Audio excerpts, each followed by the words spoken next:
Assalamualaikum warahmatullahi wabarakatuh. Marhaban bihudurikum. Selamat datang kembali dalam video pembelajaran Al-Lughah Al-Arabiyyah.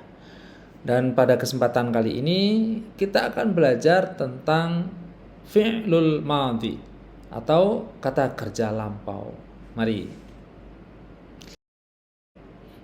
Mari kita ingat-ingat kembali terkait dengan pembagian kata kerja. Nah, di dalam bahasa Arab, kata kerja dibagi menjadi 3. Yang pertama adalah kata kerja lampau atau disebut dengan fi'lul madhi atau kata kerja yang aktivitasnya sudah dikerjakan.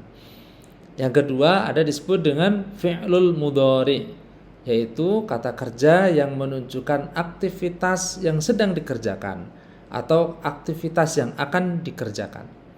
Dan yang terakhir ada yang disebut dengan fi'lul amr atau kata kerja perintah. Nah, di video pembelajaran kita kali ini kita akan belajar tentang fi'lul madhi. Ayuhal ahibba, sebelum kita melanjutkan, kita ingat-ingat kembali terkait dengan konsep susunan kalimat dalam bahasa Arab yang tentunya berbeda dengan bahasa Indonesia.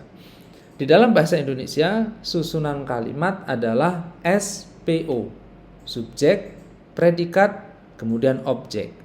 Nah, di dalam bahasa Arab, susunan kalimat bisa kita awali dengan subjek terlebih dahulu atau sebaliknya, justru predikat lebih dahulu.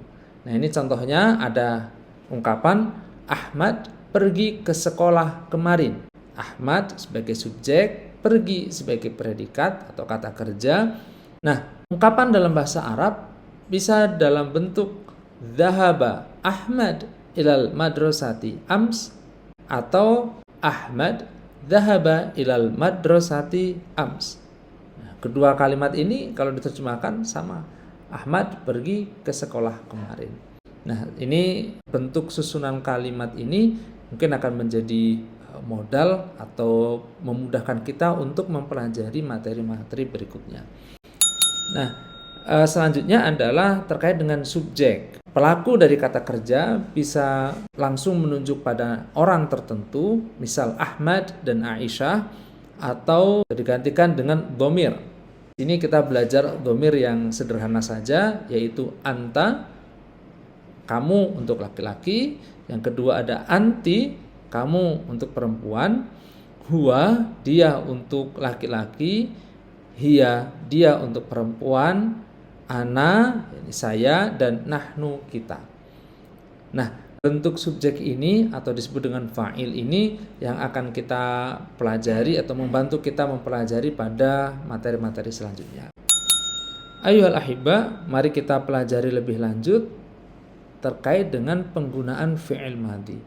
Nah, kita sudah ketahui bersama bahwa fi'il madhi adalah kata kerja yang menunjukkan aktivitas yang sudah dikerjakan. Nah, kalau kita membuka di kamus, misal kita tidak tahu bahasa Arabnya pergi, maka kita buka di kamus, maka di kamus itu akan dihadirkan kata dalam bentuk fi'il madhi. Jadi pergi, dhahaba. Kita tidak tahu umpamanya bahasa Arabnya makan, maka ketika kita cari di dalam maka akan muncul kata akala. Minum, syaroba. Nah, jadi di kamus itu akan dihadirkan fi'il madhi gitu ya. Baik ayyuhal ahibba, kita kembali ke sini. Di sini ada dua ekspresi ungkapan. Yang pertama adalah dhahaba Ahmad ilal madrasah. Dhahaba ini adalah fi'il madhi yang berarti pergi. Siapa yang pergi? Ahmad. Ahmad pergi kemana? Ilal madrasah, ke sekolah. Ahmad pergi ke sekolah. Dhahaba Ahmad ilal madrasah. Bagaimana kalau fa'ilnya atau pelakunya adalah perempuan? Nah, di sini berubah dari dhahaba menjadi dhahabat. Dhahabat Aisyatu ilal madrasah. Aisyah pergi ke sekolah. Nah, yang dhahaba tidak ada tak huruf tak belakangnya ini karena fa'ilnya atau pelakunya adalah mudzakkar, yakni Ahmad. Nah, sedangkan dhahabat ketambahan huruf tak sukun dhahabat karena fa'ilnya adalah muannas, yaitu Aisyah. Kita ambil dari contoh yang lain. Membaca misal, membaca. Maka kita ungkapannya adalah qara'a Ahmad. Kalau yang membaca Aisyah, dari qara'a menjadi qara'at. Qara'a Ahmad, qara'at Aisyah. Yang kedua misal sami'a, mendengar. Ahmad mendengar, sami'a Ahmad. Atau Aisyah mendengar, sami'at Aisyah. Sami'a, sami'at. Jalasa, Ahmad duduk, jalasa Ahmad. Aisyah duduk, jalasat Aisyah. Yang terakhir ada kata hadara, hadir. Ahmad telah hadir. Kita ungkapkan hadara Ahmad. Yang kedua, Aisyah telah hadir, maka hadarat Aisyah. Nah, baik. Sekali lagi perubahan fi'il madhi dari dhahaba menjadi dhahabat karena dipengaruhi oleh fa'ilnya atau pelakunya. Kalau pelakunya muzakkar, maka asli kata itulah yang kita gunakan, dhahaba. Kalau fa'ilnya adalah muannas, maka kita tambah huruf ta di belakangnya menjadi dhahabat. Nah, di sini kita melihat ungkapan yang sama, hanya saja pelakunya yang berbeda. Nah, di sini pelakunya adalah anta dan anti, kamu. Nah, di ungkapan pertama kita lihat dhahabta ilal madrasati sobahan mubakkiran. Kamu pergi ke sekolah pagi-pagi. Nah, ini bisa kita ungkapkan dengan kata anta dhahabta atau dhahabta anta atau cukup dhahabta. Nah, karena dimaksud adalah anta, engkau laki-laki, maka menggunakan ta, dhahabta. Lain halnya ketika yang dimaksud adalah engkau untuk perempuan, maka dhamirnya adalah anti, fi'il madhinya berubah menjadi dhahabti. Dhahabti ilal madrasah. Oke, kita ambil ke kata yang lain. Misal, kamu membaca, anta qara'ta, anti qara'ti. Mendengar bahasa Arabnya mendengar, sami'a. Kamu mendengar, anta sami'ta, anti sami'ti. Duduk, kamu duduk, anta jalasta, anti jalasti. Hadara, telah hadir, kamu telah hadir, anta hadarta, dan anti hadarti.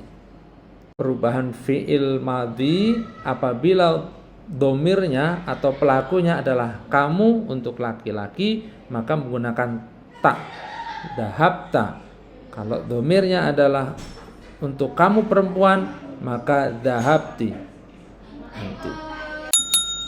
Ayyuhal ahibba, selanjutnya adalah bagaimana kalau pelakunya adalah ana, saya, atau nahnu, kita.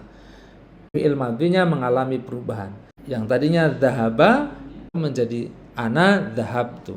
Jadi dhahabtu ilal madrasati. Saya pergi ke sekolah pagi-pagi. Nah, kalau yang nahnu, maka dhahabna. Dhahabna, nanya harus dibaca panjang, jangan dibaca pendek. Dhahabna ilal madrasati sobahan mubakkiran. Kita atau kami pergi ke sekolah pagi-pagi. Nah, kita ambil contoh di kata yang lain. Misal qara'a, membaca.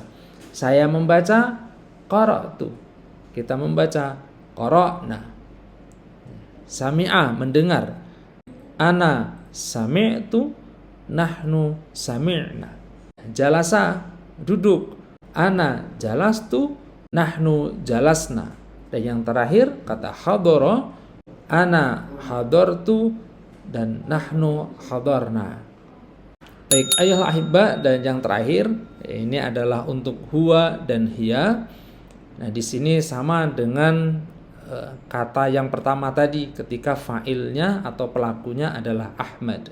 Huwa dhahaba dan hiya dhahabat. Nah, saya kira ini tidak perlu memperpanjang penjelasan karena penjelasannya sama apabila fa'ilnya antara huwa dan hiya dengan Ahmad dan Aisyah. Ayyuhal ahibba rahimakumullah, Demikianlah sedikit penjelasan tentang fi'il madhi atau kata kerja lampau atau aktivitas yang telah dikerjakan. Semoga bermanfaat. Terima kasih telah menyimak. Assalamualaikum warahmatullahi wabarakatuh.